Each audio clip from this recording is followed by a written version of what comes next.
Un invité sur la braise. Aïe aïe aïe aïe aïe aïe aïe aïe. Chers auditeurs, chères auditrices, bienvenue sur Breads Fox Radio dans votre émission désormais culte, un invité sur la braise. Aujourd'hui, j'ai un invité. Il s'agit de monsieur Vincent Lemaire. Vincent qui est photographe amateur, me dit-il. Moi je n'en crois pas un mot. Il a l'œil aiguisé, aussi aiguisé que celui de son ami, je pourrais dire, Serge Bizel, qui a déjà goûté au micro de BFR. Bienvenue à toi Vincent. Merci de m'accueillir dans cette radio qui fait tant pour les artistes locaux. C'est une des raisons pour lesquelles je suis là d'ailleurs. Ben oui, en fait, tu es plus venu par curiosité que pour présenter... Curiosité, non. Non. Plus par solidarité, Par pour ce que tu fais, puisque depuis un moment maintenant, je suis BFR à la fois sur les ondes du web et sur les réseaux sociaux, et je vois toute l'implication que tu mets avec cœur pour mettre au devant de la scène des artistes qui sont peu ou pas connus même localement, ou parfois en tout cas tu leur donnes un coup de pouce que je trouve salutaire pour eux. Je partage le même souhait, puisque je photographie entre autres plusieurs de ces artistes lors de leurs concerts, et je trouve sympa de leur donner un coup de main parce qu'ils le méritent bien. Ils nous distribuent du bonheur au quotidien quand on les voit, et je trouve sympa de pouvoir leur envoyer l'ascenseur d'une manière ou d'une autre. Bah écoute, je te remercie en tout cas. C'est toujours sympa de recevoir des gratifications. En tout cas, je ne suis pas le seul dans cette radio. Il faut que les auditeurs sachent que derrière, il y a des partenaires. Bien sûr. Notamment Éric Pierre, qui est une des chevilles ouvrières de cette radio. Il y a aussi Mathilde et Gaël et Kevin qui lui s'occupe de la rubrique cinéma. Voilà, donc je ne suis pas tout seul. C'est vrai que je fais un gros travail sur la radio. Disons que je vais sur le terrain pour enregistrer les artistes, etc. Et je les invite. Voilà. Et les micro-trottoirs aussi. Et les micro-trottoirs. Bon, bref. En tout cas, c'est ton interview, c'est pas le mien. N'inverse pas les rôles. Alors, toi, tu fais de la photo. Depuis combien de temps maintenant tu fais de la photo? Je fais de la photo, j'ai commencé à 14 ans, à peu près. Et puis, il y a eu des périodes plus ou moins riches en photo, en fonction des aléas de la vie. Et depuis une année, j'y reprends un goût important. Et un grand plaisir de les faire, et un grand plaisir de les partager. D'accord. Cette passion t'a pris, tu avais 14 ans, tu me dis? Oui, j'ai connu mes premières vraies photos, on va dire, avec un... Je parle pas de l'instamatique quand on est plus jeune, quand on fait des photos... Enfin, à l'époque, c'était des instamatiques. Des vraies photos où on pense à la manière de les faire, à les cadrer. Oui, j'ai commencé vers 14 ans à peu près. D'accord, et tu développais tes photos toi-même? J'ai développé moi-même. J'ai eu un coup de stress il n'y a pas longtemps parce que je ne retrouvais pas le classeur dans mes cartons des négatifs bien rangés. Je les ai retrouvés. J'ai commencé à les scanner, c'est pas certaines d'entre elles parce qu'il y en a des sympas. Mais là, tu travailles en numérique, je pense. Tout en numérique. Ouais. Quand on y a goûté. J'ai commencé avec le numérique en 99. Et on a atteint un tel niveau de qualité aujourd'hui que je reviendrai en arrière pour rien au monde. La seule nostalgie que je puisse avoir, c'était le moment où on développait les photos dans la cuvette, le révélateur, et on voit l'image qui monte. C'est vrai. Et comme on n'avait pas l'écran, ceux qui n'ont connu que le numérique peuvent pas imaginer ça, mais peuvent pas s'en souvenir en tout cas. Puis il y a l'odeur aussi. Il y a l'odeur des produits chimiques. Bon là on était shootés sans le savoir, mais c'était pas méchant. Mais surtout on avait cette magie parce qu'on prend des photos, on pouvait pas les contrôler, on avait des pellicules qui coûtaient cher. On pouvait mettre un mois à finir la pellicule parce qu'on prenait une photo que on mitraillait pas à tort et à travers. C'est vrai. Et on avait la surprise de voir apparaître longtemps après, parfois, dans une cuvette de révélateur, dans la lumière rouge, on voyait monter une image, on voyait les noirs profonds qui montent, puis les gris, puis après les nuances et blancs, et on découvrait seulement à ce moment-là si la photo était bonne ou ratée.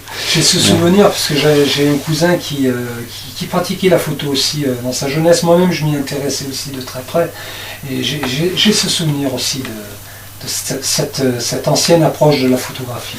Il y avait un côté magique, magique et surprise. On avait, par le différé, où on pouvait alors surprise bonne ou mauvaise, bien sûr. Et puis les rééquilibrages à l'époque pour équilibrer les lumières, c'était bien plus compliqué quand une photo était surexposée ou sous-exposée. Et puis chaque tentative coûtait cher puisque le papier, tout était. Aujourd'hui, l'appareil numérique, oui, est cher, mais par rapport à ce qu'on peut en faire, c'est rien du tout par rapport à ce que qu'autrefois ça nous coûtait en consommable. Question qui n'a aucun rapport avec la photographie, quoique. Tu es basé à Dinard? Alors, je travaille à Dinard et j'y vis de plus en plus. Et puis je suis costarmoricain pour l'habitation. D'accord. Mais il n'empêche que j'aime tellement Dinard que j'y dors régulièrement dans mon bureau. Il m'arrive d'y rester pour le plaisir, que ce soit pour aller écouter des concerts, aller faire des photos, soit dans les concerts, soit en dehors. On va y revenir sur tout ça. Bon, je sais qu'aujourd'hui, on va habiller essentiellement ton interview de chansons d'un groupe que tu aimes particulièrement. Le nom du groupe est Mazelis. Alors Mazelis et La Belle et le Blues, deux groupes avec une chanteuse en commun, Élise Laletra, qui est une très belle personne, mais pas simplement sur le plan esthétique, ça c'est le premier degré que chaque personne peut voir, mais surtout une très belle personne au niveau de son esprit et au niveau artiste, puisqu'elle chante remarquablement bien, avec une palette de voix qui descend dans des graves impressionnants pour remonter dans des aigus. Donc elle chante à la fois dans un trio qui s'appelle Mazelis, avec Mathieu Pomme que tu as déjà interviewé, tout à fait. et Elise Van Doren comme pianiste. Et puis elle a créé depuis peu de temps un duo avec Nicolas Tavernier comme pianiste et guitariste, et aussi il accompagne un peu en chantant. Et c'est deux groupes, ce trio et ce duo qui distribuent aussi du bonheur autour d'eux comme beaucoup des artistes que tu as déjà interviewés. Et j'aime particulièrement la manière dont Élise chante. Élise, j'ai envie que l'on retrouvera sur BFR très prochainement. Et j'en suis très heureux pour les auditeurs de BFR, pour toi, et puis c'est quelqu'un de vraiment qui gagne à être entendu dans l'expression de son art, et puis certainement en dehors, parce que c'est vraiment une belle artiste. Donc voilà, ton interview va être habillée d'ailleurs tout de suite avec une chanson d'Élise. Alors je choisirai un petit peu comme ça, en te donnant les titres. Donc bonne écoute les auditeurs, on se retrouve tout de suite. Un invité sur la braise. Aïe aïe aïe aïe aïe aïe aïe aïe. Chers auditeurs, chères auditrices, bienvenue sur BFR, dans votre émission Un invité sur la Breads. Aujourd'hui, Vincent Lemaire au micro de BFR. Vincent qui nous fait le plaisir d'être là pour nous parler de sa passion. En plus, je suis gâté parce que Vincent connaît de nombreux artistes que j'ai déjà interviewés et que je vais interviewer. Donc vous pensez bien qu'on a beaucoup de points communs. Cher Vincent, alors, tu fais de la photo et tu as, semble-t-il, une préférence pour le noir et blanc. Oui, parce que le noir et blanc, alors la couleur, elle est parfois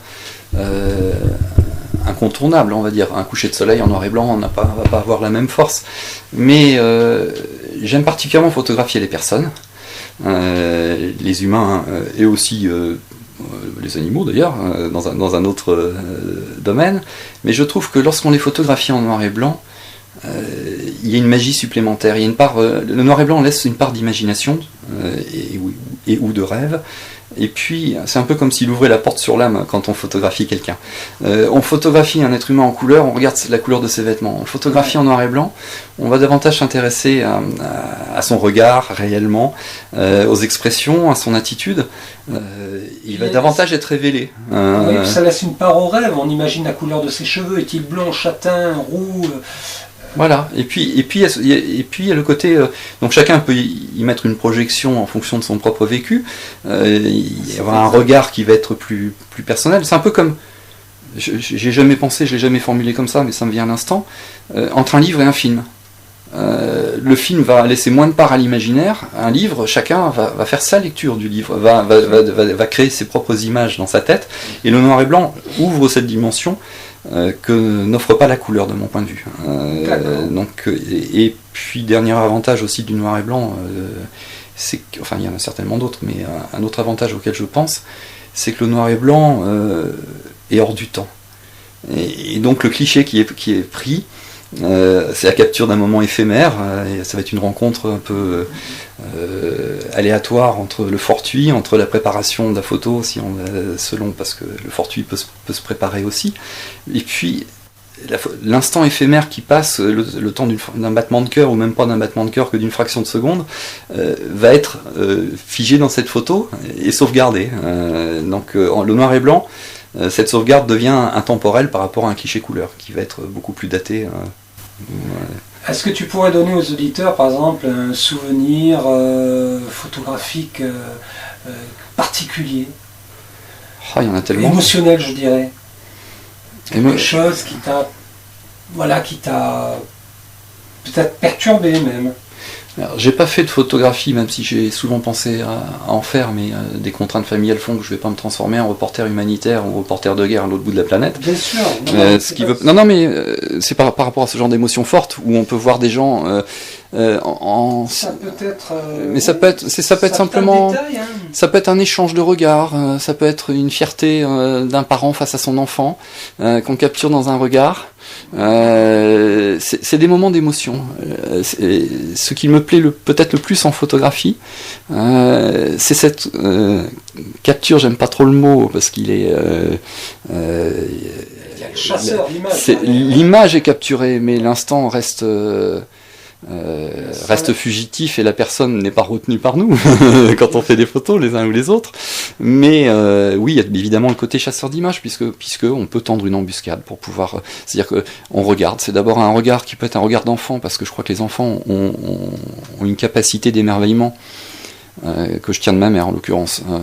Je peux être très contemplatif et regarder que ce soit un paysage ou regarder un spectacle quel qu'il soit, mais lorsque l'on contemple quelque chose, on peut aussi préparer et savoir que ça peut se passer à ce moment-là, et donc on peut penser au cadrage qu'on fera, attendre que l'événement se produise, être à l'affût, entre guillemets.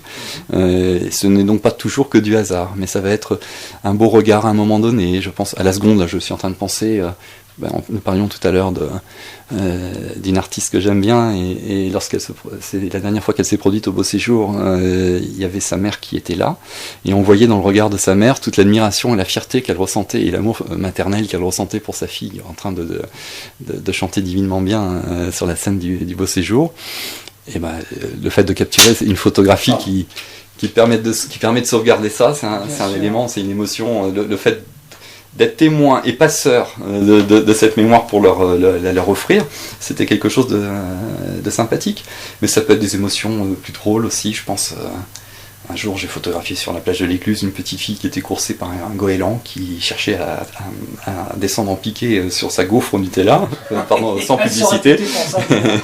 Et j'ai entendu le cri de la petite fille en train de courir, j'ai eu le temps de me retourner, j'ai pris cette photo en rafale, donc on voit le goéland en train d'arriver, les ailes bien écartées, et les repliant pour tomber en parachute sur il a raté la gaufre, mais je ne l'ai pas raté, et c'est une photo amusante parce qu'on voit la petite fille en train de courir, j'ai offert les photos au papa à qui j'ai demandé le mail pour les lui envoyer, mais on voit la petite fille qui court en étant excitée mais pas inquiète, elle a un grand sourire, et puis le goéland qui fait une triangulation avec ses yeux sur la gaufre, en train de chuter sur sa cible. Ton art te permet de faire des rencontres en fait. C'est aussi l'un des intérêts, on se retrouve à discuter entre amis, entre personnes inconnues qui peuvent devenir des amis parce qu'on partage le même moment d'admiration. Là je parle quand on est en aspect contemplatif face à des paysages, une grande marée, où j'ai rencontré plusieurs fois des gens qui sont devenus des amis, notamment Serge aussi Bizel, avec qui on a photographié ensemble la même grande marée. Serge Bizel, si tu nous écoutes, bien le bonjour. Absolument, et bravo pour tes belles photos. Très belles photos même. Et, ou des inconnus qui partagent le même regard, qui ont des complexes illégitimes sur leur capacité à faire des photographies, et avec quelques coups de pouce psychologiques, on les aide à se débarrasser de ces croyances erronées sur leur incapacité à faire des photos s'ils n'ont pas un matériel de pro. C'est pas ça qui fait le photographe. Est-il nécessaire de développer sur le matériel que tu possèdes ? Aucun intérêt. Aucun intérêt. Un photographe, c'est d'abord un regard. Et je crois que quelle humilité, on a aujourd'hui, non, c'est pas d'humilité, c'est du réalisme. On a aujourd'hui la chance, je dis bien la chance qu'on n'avait pas, que les générations d'avant n'avaient pas, que nous n'avions pas quand on était jeunes, d'avoir des appareils photo qu'on a toujours sur soi, qui sont capables de faire des très belles photos à tout moment. Ce qui fait que d'ailleurs au niveau des informations, on arrive quasiment pour tout événement à avoir des photographies ou des vidéos qui permettent parfois de rétablir des choses graves, des affirmations erronées, enfin bon, là c'est hors dehors du sujet de la photographie pure et simple, mais ça permet à tout à chacun de faire de la photo. Et si même une seule personne qui nous entend pouvait vaincre sa timidité en se disant j'ose pas faire des photos parce que moi je suis pas photographe ou j'ai pas mon matériel, un matériel présumé comme étant nécessaire, c'est faux. Dès lors qu'elle a un appareil photo, aussi simple soit-il, qu'elle se fasse plaisir. Un de nos grands photographes à l'instant, je ne sais plus si c'est Cartier-Bresson ou si c'est, je crois que c'est lui qui disait qu'il faut faire plus de 1000 photos avant d'être un bon photographe. Vrai ou faux, aujourd'hui c'est simple à faire, 1000 photos c'est rien avec le numérique. Donc c'est à la portée de tout le monde. J'approuve, parce que tu sais comment on m'appelle ici dans cette maison. Non. On m'appelle Paparazzi. Je suis toujours en train de prendre Junior en photo. Mais c'est peut-être nos enfants sont une de nos plus belles sources d'inspiration. Le problème c'est que lorsqu'ils grandissent, ils deviennent moins faciles à photographier. Donc il faut profiter du jeune âge de nos enfants quand on peut les photographier. Plus loin en adolescence, ils deviennent moins favorable à l'exposition. À l'exposition. Moi je propose qu'on rebondisse à nouveau avec une parenthèse musicale avec tes artistes préférés. Et justement après on va parler des artistes. Oui, avec grand plaisir. Un invité sur la braise. Aïe aïe aïe aïe aïe aïe aïe aïe. Chers auditeurs, chères auditrices, bienvenue sur Brad the Fox Radio dans votre émission Désormais Culte. C'est fou ce que je me répète. Un invité sur la braise. Je ne sais pas à quelle heure vous allez prendre cette émission. Enfin, quoi qu'il en soit, vous l'écoutez, c'est l'essentiel. Aujourd'hui, Vincent Lemaire, photographe amateur, nous dit-il. Je n'en crois pas un mot. Allez jeter un coup d'œil sur ses photos. D'ailleurs, il nous communiquera tout à l'heure les liens sur lesquels on peut visionner ces photos. Et vous ferez un avis personnel. Alors, Vincent, tes victimes sont les artistes.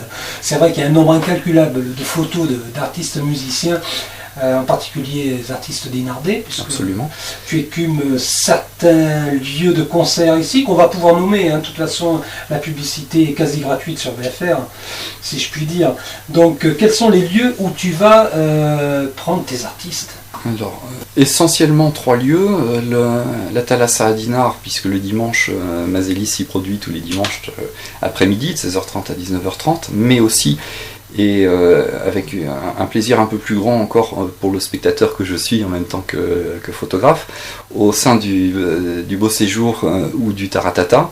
Alors le Beau Séjour à Saint-Énogat. Le Beau Séjour à Saint-Énogat, bar-restaurant à Saint-Énogat, avec... qui reçoit beaucoup d'artistes, musiciens, chanteurs, toutes les semaines et plusieurs fois par semaine, le vendredi, le samedi et le dimanche, avec une scène très musicale, avec beaucoup d'instruments qui sont là à demeure, donc les artistes trouvent l'essentiel sur place, mais ils trouvent surtout un lieu pour s'exprimer, et puis ce sont des scènes ouvertes, comme au Taratata, le jeudi soir, et puis il y a d'autres jours, le vendredi aussi parfois, sans compter les soirées salsa du dimanche, mais des artistes donc qui ont ces bars-restaurants et la Thalassa Dinard dans un registre plus apaisé, puisque c'est à des horaires de salon de thé, donc les artistes sont obligés de mettre un peu le frein par rapport à ce qu'ils peuvent faire ailleurs. Mais c'est un régal de les entendre et de les voir chanter dans les 3 sites. Et donc pour moi qui aime faire des photographies, qui aime faire des portraits, qui suis aussi timide, donc aller photographier des inconnus pour en faire des portraits, c'est un peu difficile.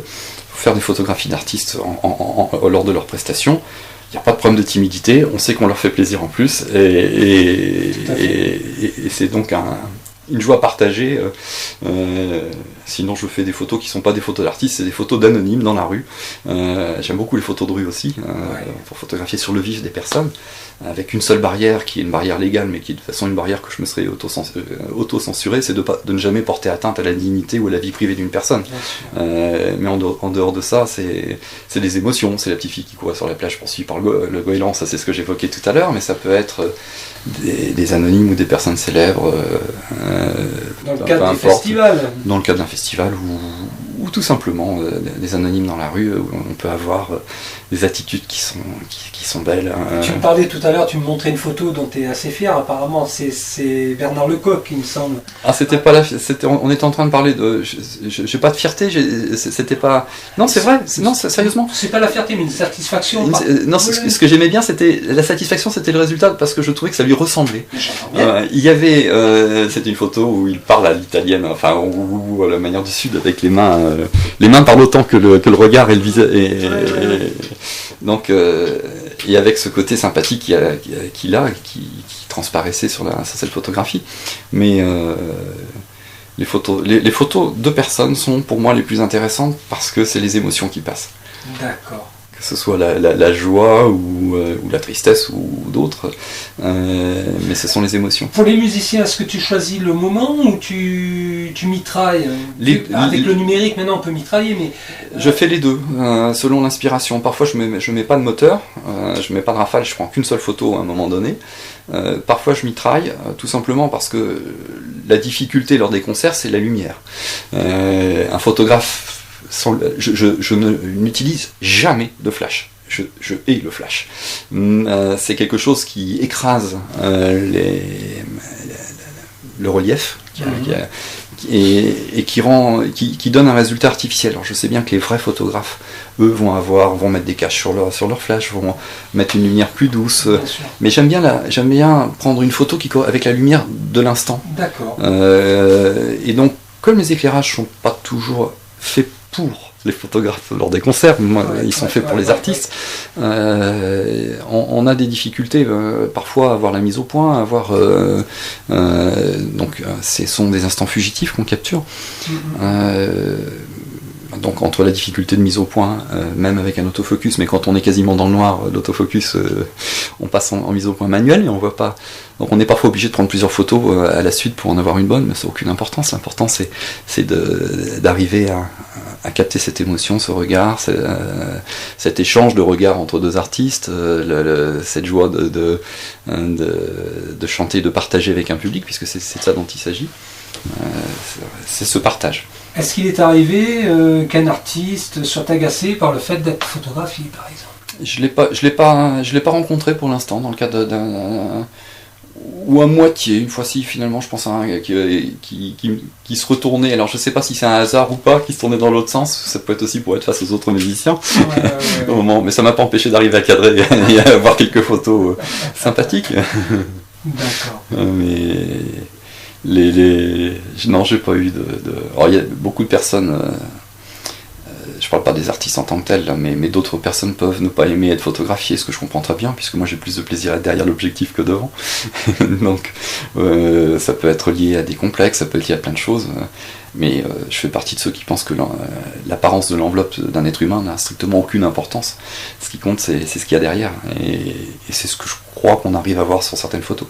On arrive à capter autre chose qu'une enveloppe externe, pour moi indifférente. Ah, tu es un passionné, je t'écoute avec beaucoup de plaisir. Je vais en profiter pour te poser cette question. Tes proches, comment vivent-ils ta passion de la photo ? Comment la vivent-ils ? Parce que quand même, des fois tu sors, tu es obligé de sortir. Ah, je suis jamais obligé, c'est par plaisir. Oui, non mais obligé, j'entends. Non, c'est vrai que j'ai mal utilisé c'est pas le terme que j'aurais dû utiliser. Donc parfois tu sors, est-ce que tes proches vivent tes escapades photographiques Je pense pas qu'ils le vivent mal, et parfois ils les partagent, c'est plutôt rare, mais... Parce que toute passion, la passion prend une telle place. Oui, tout de suite. Et puis en plus, les passionnés sont rarement passionnés d'une seule chose. Et donc il y a des passions effectivement extrêmement chronophages, mais on est obligé de garder un équilibre en tout. Mais j'ai la chance d'avoir une épouse qui me soutient dans mes passions dans le bon sens du terme, c'est-à-dire qui les partage, qui les partage pas forcément dans le terme de l'intérêt, mais qui soutient et supporte dans le sens supporter les passions exercées, c'est important. Ouais, c'est important. Dans le cas contraire, c'est toujours difficile que le binôme fonctionne bien.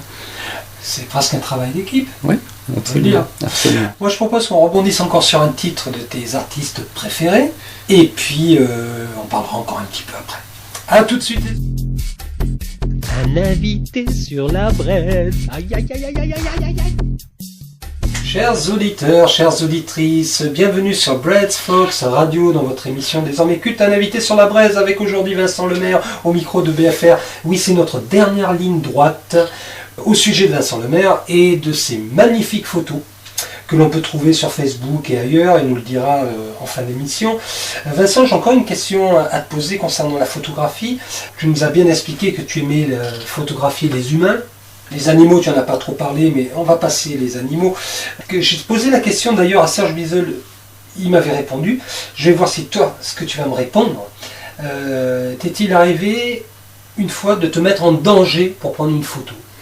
Non. Honnêtement, non, jamais.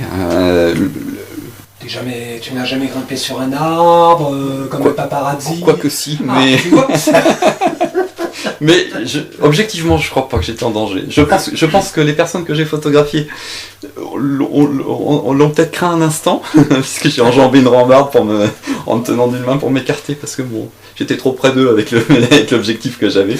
Et donc il a fallu que je me mette sur une rambarde. Ça arrivait 2 fois en fait, si, mais c'était pas un vrai danger. C'était des pires cascades. Les vrais photographes. Je me souviens de l'entretien que tu avais eu avec Serge et lui, de son matériel qu'il avait inondé. Mais je ne me suis pas mis en danger réellement, sauf si j'avais lâché, mais j'avais aucune raison de lâcher prise sur cette rambarde à laquelle je m'accrochais pour faire ces photos. Non, je suis pas correspondant de guerre. Robert Capa lui disait que si votre photo est ratée, c'est que vous étiez pas assez près, mais lui c'était un correspondant de guerre en première ligne. J'aurais bien honte de me comparer de quelque manière que ce soit à de tels photographes qui eux me mettent leur vie en danger. Oui, non, les photos que je fais, c'est pas les photos de rue. Alors, un jour, ou alors j'étais peut-être en danger à mon insu. Si j'ai d'autres... des personnes ont pu croire que je me mettais en danger sans que j'y sois du tout. Je me souviens d'avoir pris une photo boulevard Fayard, un dinar pour un vélo avec une ombre. Il y avait des voitures qui arrivaient un peu vite et j'étais au milieu de la rue, mais j'ai les oreilles qui entendaient la distance et je regardais, donc j'étais réellement pas en danger. Mais c'est vrai qu'on peut croire, quelqu'un qui ne sait pas peut croire qu'on peut se mettre en danger, mais sincèrement pour les photos que je fais, j'ai aucune raison de me mettre en danger et je le ferai pas pour ça, il n'y a pas de raison. Un photographe qui est engagé, comme dans l'humanitaire, dans les reportages de guerre sur des conflits bien sûr qui se mettent tous en danger, même et même à des moments où ils ne le savent pas. C'est quelque chose qui m'aurait tenté, mais on peut pas tout faire. Bien sûr. Aujourd'hui, je suis père de famille. Il faut pouvoir, quand on vit une telle passion et un tel engagement, ne pas courir le risque de laisser quelqu'un derrière soi. Bien sûr, bien sûr. Autre question, est-ce que tu as participé à des concours, des festivals, des choses comme ça ? En matière photographique ? Oui. Oui, quand j'étais adolescent. J'ai pas une mentalité de compétiteur au sens large. J'ai jamais été un sportif et jamais un compétiteur sportif, par exemple. Je l'avais fait quand j'étais étudiant, ça me revient à l'instant, où j'avais gagné un super zoom, j'étais content. Ça m'avait permis. Une municipalité qui avait organisé un concours lorsque j'étais étudiant à Tours et qui... Je me souviens. Bon, la photo n'a pas d'intérêt en tant que telle, peu importe, c'était une fontaine à contre-jour, j'aime beaucoup les contre-jours. Mais oui, c'est le seul concours dont j'ai le souvenir qui me revient à l'esprit à l'instant. Je crois pas avoir fait de concours photo. Encore une fois, j'ai beaucoup plus de plaisir à immortaliser un instant, enfin immortaliser le mot est grandiloquent, à capturer un instant et à faire plaisir à celui qui est sur la photo. Je cherche pas une reconnaissance à travers la photographie. Ce qui m'intéresse, c'est le plaisir du partage. J'aime la photographie, prendre des photographies d'instants qui sont fugitifs. Ici, on a une chance inouïe, on parlait de paysage tout à l'heure, d'avoir 10 fois par jour des couleurs et des lumières différentes. C'est extraordinaire. On ne peut pas sortir quand on a ce regard sans prendre une photo. Parfois on en prend plein simplement avec notre œil, sans appareil, on les mémorise, mais c'est un spectacle permanent. Alors c'est vrai que c'est triste, je trouve triste que des personnes passent à côté, entre guillemets, alors on a tous la tête parfois dans le guidon, et même trop souvent, mais ça fait du bien de s'oxygéner et de profiter des lieux extraordinaires dans lesquels nous avons la chance de vivre, pour pouvoir au moins le réaliser, l'admirer, et puis prendre des photographies de temps en temps pour le partager. Comme tu es de ceux qui donnent sans compter, est-ce que tu envisages de nous offrir une expo, par exemple ? Est-ce que c'est dans tes projets ? Projet non, mais est-ce que tu es tenté par l'exercice ? Ça me pose aucun souci si ça fait plaisir à quelqu'un, mais je pense qu'il y a des artistes qui, eux, font de la photographie aussi pour en vivre, et qui seraient peut-être plus... Pourquoi non, mais ce que je veux dire, je le fais par partage, par plaisir, je mets ça... Moi, je trouverais intéressant de créer sur Dinard, tiens, je vais peut-être me plancher là-dessus. Oui. Créer un festival de la photo dite amateur, dans le sens où justement les photographes ne sont pas professionnels, n'en vivent pas, ce sont des passionnés qui présentent leur photographie à travers un festival, à travers une belle expo. Non, j'y ai pas réfléchi.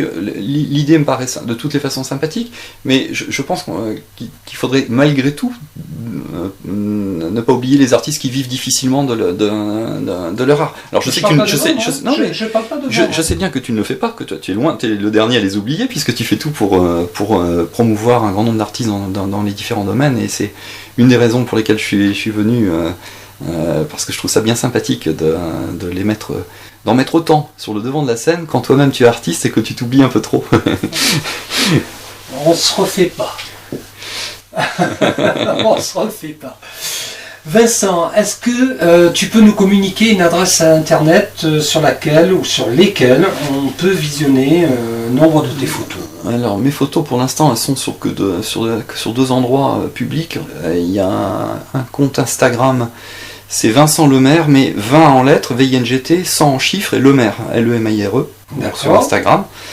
Tu me communiqueras le lien, je le mettrai en lien sur la radio. Et puis, depuis peu, je suis venu à Facebook parce qu'on m'a demandé de partager des photos qui, pour moi, c'était des photos de Grand Marais, donc je me suis dit, si ça fait plaisir à certains de les mettre, pourquoi pas. Donc je suis venu sur Facebook comme ça. Donc c'est aussi Vincent Lemaire. Alors je crois que sur Facebook ça doit être .710 pour arriver à le trouver, parce que mon patronyme est un patronyme extrêmement répandu. C'est peut-être le 3e nom le plus répandu de France. Donc il doit y avoir au moins 709 Vincent Lemaire sur Facebook. Ah oui, en effet. Donc Vincent Lemaire .710. Je pense sur Facebook. D'accord. Non mais je suis sur 99%. D'accord. Un dernier mot pour nos auditeurs ? Bien, pour remercier tout simplement Brace Fox Radio de son implication pour la vie locale. Ouais. C'est une implication qu'on voit aussi bien sur la radio que sur les réseaux sociaux, et je trouve ça très bien, encore une fois, c'est bien sympathique. Ça permet à des dinardais dont je suis, même si c'est qu'à temps partiel, de découvrir des scènes ou des artistes qu'on ne connaîtrait pas autrement, ou plus difficilement. Et rien que pour ça, je trouve que c'est un coup de chapeau légitime qu'il faut rendre. Écoute, je renvoie ce coup de chapeau à toute l'équipe qui m'accompagne. Bien sûr. Là, à travers toi, c'est aussi eux que je pensais, mais tu es sur le devant de la scène. Ouais, je suis au contact. Bon, mes chers auditeurs, j'espère que cette émission vous aura plu. En tout cas, vous pourrez la découvrir tout au long de cette semaine, et elle sera bien évidemment en replay sur le site YouTube de BFR. À très bientôt les humains, au plaisir de te revoir, Vincent. C'est partagé.